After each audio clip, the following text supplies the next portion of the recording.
तुम्ही सर्व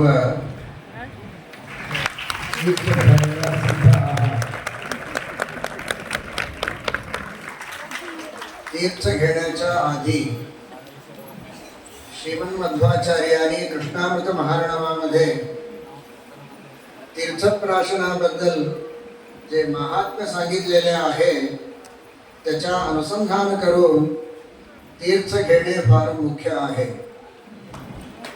त्रिरात्र फलदा नद्यः याः काश्चित् असमुद्रगाः समुद्रगास्तु पक्षस्य मासस्य सरितांपतिः षण्मास फलदा गोदा वत्सरस्य तु जाह्नवी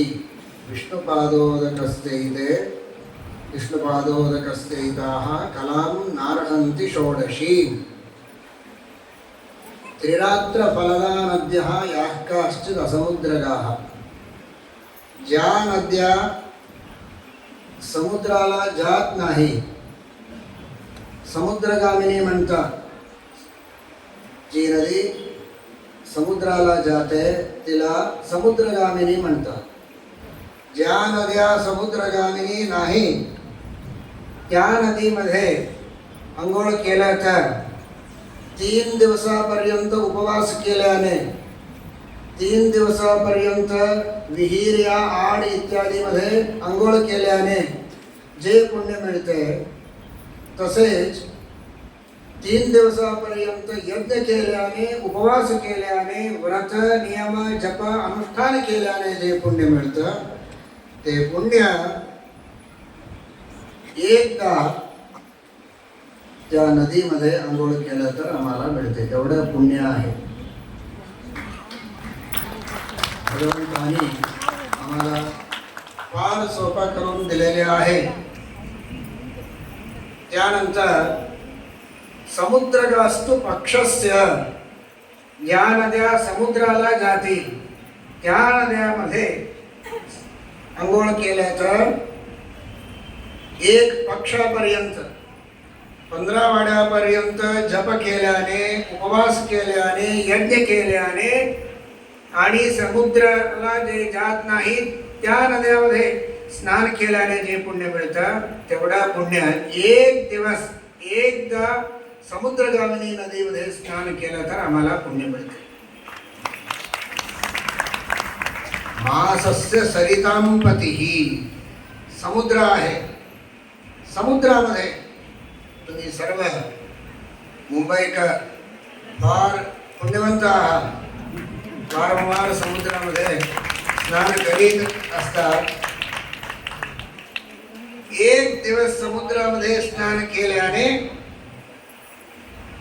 1 महिन्यापर्यंत समुद्रगामिनी नदीमध्ये स्नान केल्याने 1 मासपर्यंत उपवास केल्याने यज्ञ केल्याने जप पारायणा इत्यादीने जे पुण्य मिळतं तेवढं पुण्य मिळतं. समुद्रगास्तु पक्षस्य मासस्य सरितांपतिः षण्मास फलदा गोदा. गोदावरी, गोदावरी सगळ्या ठिकाणी आहे. तेलंगणामध्ये, आंध्रामध्ये गोदावरी वाहते. फार संतोषाची गोष्ट आहे. सर्व तेलंगणामध्ये राहणारे, आंध्रामध्ये राहणारे पुण्यवंत आहेत, परंतु उगमस्थान महाराष्ट्राचे आहे.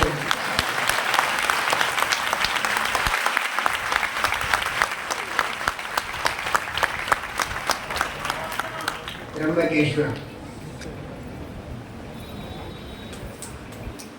त्र्यंबकेश्वर उद्भूताम अंतर्वेद्यंतगामिनी. त्र्यंबकेश्वरामध्ये त्याच्या उगमस्थान आहे. अंतर्वेदी आंध्र प्रदेश, तिथे समुद्रामध्ये प्रवेश आहे. त्या गोदावरी नदीमध्ये अंघोळ केल्याने 7 महिन्यापर्यंत स्नान जप पारायण उपवास इत्यादीने जे पुण्य मिळतं तेवढं पुण्य 1 दिवसामध्ये आम्ही गोदावरीच्या काठी प्राप्त करू शकतो. वत्सरस्य तु जाह्नवी. गोदावरी नदीमध्ये 1 संवत्सरापर्यंत आवर्जून स्नान करून गोदावरी काठी जप पारायण दान इत्यादी करून उपवास केल्याने जे पुण्य मिळतं तेवढं पुण्य आम्हाला गंगेमध्ये स्नान केल्याने मिळतं. बोलो गंगा मैया की.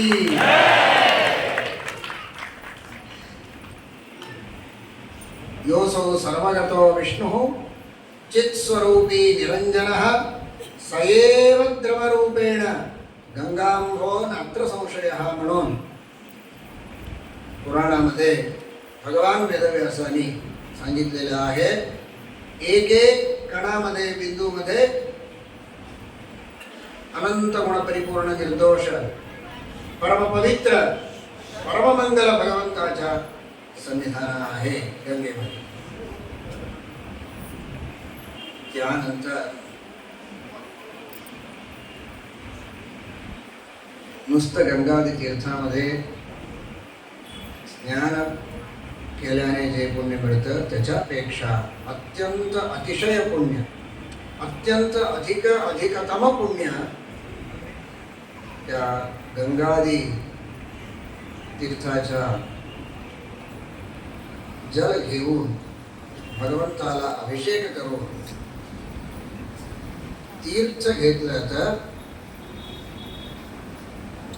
जे पुण्य मिळतं त्या पुण्यामध्ये